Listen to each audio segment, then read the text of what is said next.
من الشیطان الرجیم بسم اللہ الرحمن الرحیم۔ نبی علیہ السلام نے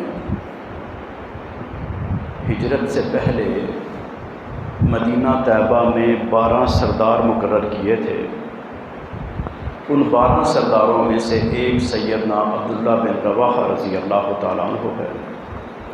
غزوہ سویق کے موقع پہ پیارے پیغمبر علیہ السلام نے قائم مقام امیر مدینہ طیبہ کا سیدنا عبداللہ بن رواحہ کو بنایا، یعنی اپنی جگہ پہ۔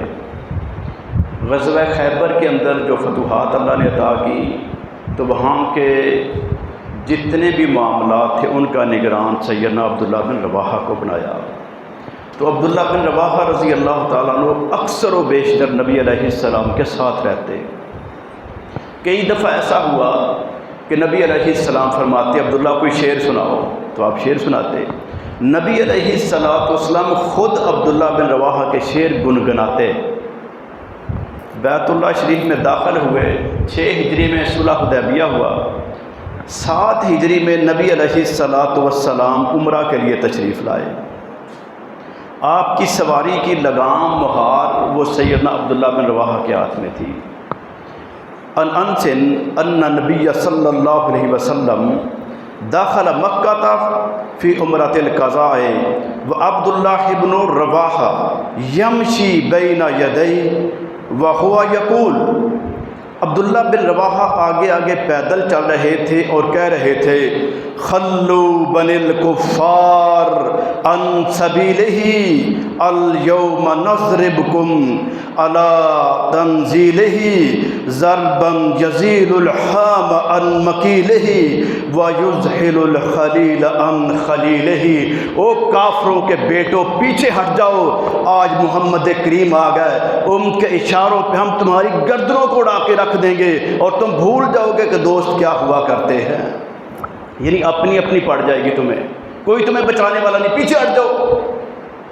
سیدنا فاروق اعظم تشریف لے کہتے ہیں عبداللہ یہ کیا کر رہے ہو؟ بیت اللہ شریف ہے، نبی پاک صلی اللہ علیہ وسلم ساتھ ہیں۔ نبی علیہ السلام فرماتے ہیں عمر پیچھے ہٹ جاؤ، آج یہ کام تلوار اور تیر اور نیزے برچھے بھالے نہیں کریں گے جو عبداللہ کے شیر کریں گے۔ تو سیدنا عبداللہ بن رواحہ کا کمال یہ تھا کہ بیت اللہ شریف کے اندر نبی علیہ السلام نے ان کو شعر پڑھنے کی اجازت دی اور تائید فرمائی ہے۔ جو کعب بن مالک تھے ان کا فن یہ تھا کہ وہ کفار کو جنگ سے ڈراتے تھے۔ سیدنا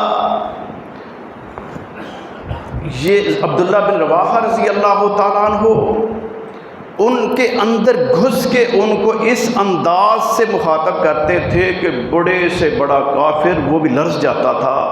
اور پھر انہوں نے عملی طور پہ کوئی محاذ ایسا نہیں ہے، کوئی جنگ ایسی نہیں ہے، کوئی مقام ایسا نہیں ہے جہاں پر پریکٹیکلی طور پہ اس کو ثابت نہ کیا ہو۔